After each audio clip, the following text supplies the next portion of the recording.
Hello, you beautiful legends on that gloomy and dark Halloween day. This is Blunt Force Healing Podcast and episode number 408.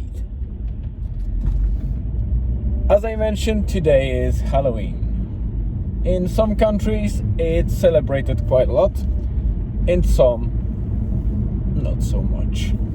In Ireland, Halloween has a long tradition, so there is quite a number of kids especially that do celebrate Halloween and walk from house to house trick or treating. Julian used to do that, and I think we even did that last year, albeit it was quite a sad evening because, you know, these days people are less prepared, I would say. Halloween became just a way for the kids to go from house to house and pretty much collect candies. There's no real fun in it anymore, I think. I don't know. From what I've heard from people that really celebrated Halloween in the past, there was much more about it. And it wasn't just about sweets, but also a bit of fun, some funfair, a bit of real trick or treating, so where the kids needed to actually put some effort before they got any sweets. And these days, like, not only kids are just, when you open the door, they just keep the bloody bags in front of you and just expect you to drop some sweets. Some of them, well, like most of them, don't even say trick or treat because they're too shy. And actually the adults that are opening the door, they are already having bowls full of cheap sweets that are bought just a couple of days earlier in the shops or supermarkets. And that's probably the thing that bothers me the most, that those sweets are very, very low quality. It's like a pure, highly refined and processed sugar. Some additioners, colors, and other things that are said to be natural or whatever, and they are approved by some equivalents of, FDA or whatever the agencies are. But by reading many of, descriptions of those ingredients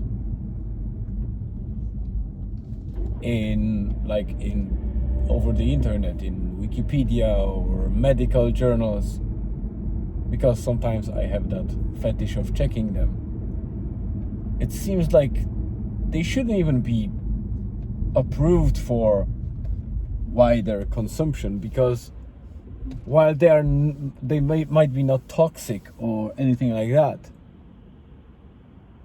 from reading about them, it seems, and in many cases it's actually literally written down in the papers or in the articles, that they're not toxic or dangerous, or they are deemed non-toxic or non-dangerous, because we don't know about any dangerous effect that they do.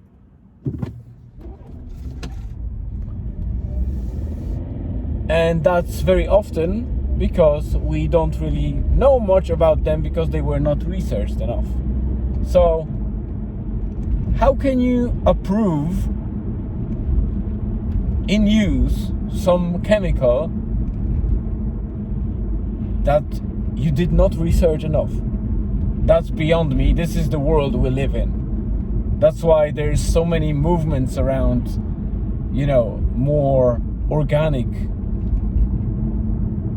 foods, and not organic, just branded organic, because those branded foods in the shops that are called organic, they're probably even worse than the normal standard cheap produce that are non-organic, because the only difference really between, and I highlight the organic foods in the supermarket and non-organic foods in the supermarket, is that those growers, and they are massive farms and producers, they are allowed to call them organic because they use so-called organic pesticides. So you're still getting food that is sprinkled with stuff, because otherwise it wouldn't survive.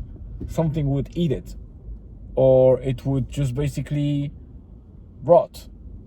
So this is the world that we live in, where people are being lied to and being sold organic stuff, meaning that it should be of a better quality and healthier for them, while in fact it's only more expensive.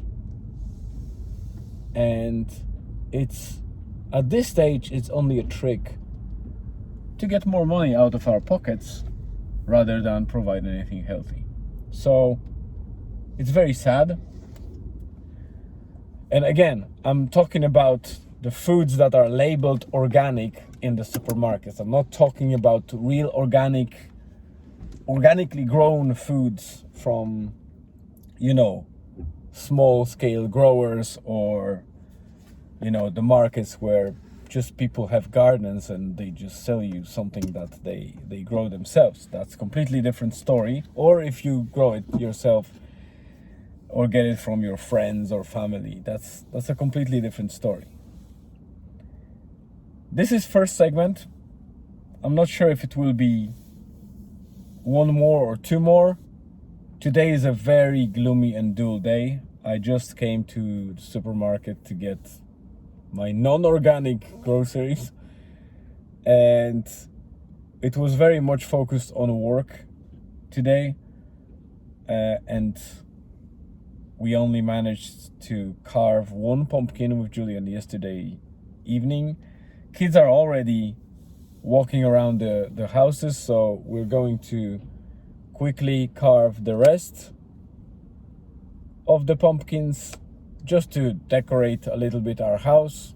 It's not only about, it's pretty much not about giving sweets, but just marking that with a little bit of decoration, leave it for a couple of days, and then responsibly dispose of those pumpkins, which is not throwing them into the forest or anywhere else. But some people think that this is the right thing to do. Remember, pumpkins are not natural part of habitat of animals that live in the forest and the forest themselves. These things are grown agriculturally by humans, and they are very often foreign plants that shouldn't be disposed of in the forest or anywhere else that they don't belong to. So the proper place for them is landfill and organic processing of landfill, not forest or lake or river, wherever you think they belong to.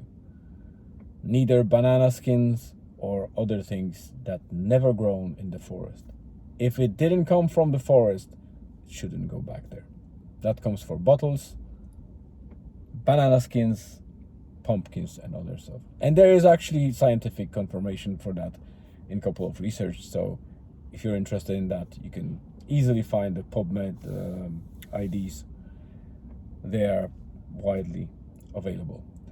So let me stop it now, go for shopping, carve some pumpkins, and I'll be back probably for at least one segment to close it off. And welcome back. Second and the last segment of today. I brought this lovely legend, my beautiful son, Julian, aka Croissant Gamer. Check his channel in the description. Better. So it's after 10 p.m. It's already late. We'll be prepping for sleep. I'm just recording that to wrap up and give a short update to finalize today's episode. As you can see, Julian is benefiting from Halloween. Feasting on a lollipop. So we did carving, and I'll include the pictures of pumpkins in the blog post. And also, last minute, although we didn't plan to go trick-or-treating, Julian decided that he will dress up and we will go for a short symbolic trick-or-treating. It was terribly chilly and cold. He didn't enjoy it too much, but we went anyway. Got a couple of sweets, and that was pretty much it. Nothing fancy happened. Yeah. Just dropped a piece of chocolate. Hi. And he ate it from the ground. Beautiful. It's on the record. So 5 second rule. you're in the internet. Yeah. So outside of that, we only managed to go for a family walk in McAnus. Oh, sorry, McManus estate. I did it on purpose. No, you didn't. Yes. Uh-oh. McManus estate, which I wrote about a couple of days or probably maybe weeks ago, because we recently discovered it. Elizabeth went on some slow jog while we wandered around and found a couple of interesting mushrooms and just enjoyed the time there. It was chilly and windy most of it, so not the most pleasant day, but fitting very much Halloween vibes, especially the moon when we were trick-or-treating, right? Mm-hmm. So that's it for today, guys. If you want to see... That's a very short ass episode. Oh, this is 3 minutes, but I already recorded 10 minutes when I Oh. was going for groceries, so... Alright. So it will be Is around there any 13, bins 14. around here now? This one, yeah. So that's basically it. I won't be dragging that for too long. As I said, check his channel. Better. And Memes. yeah, he posts a lot of memes. Some of them are not really understood by adults, or I would say semi-adults. Your generation does not understand memes. No. At all. I agree. So that's it. Really, guys, thank you very much for popping by and tuning in. As always, I appreciate your time. Have a great rest of the day, afternoon or evening, wherever you are. And stay tuned for tomorrow.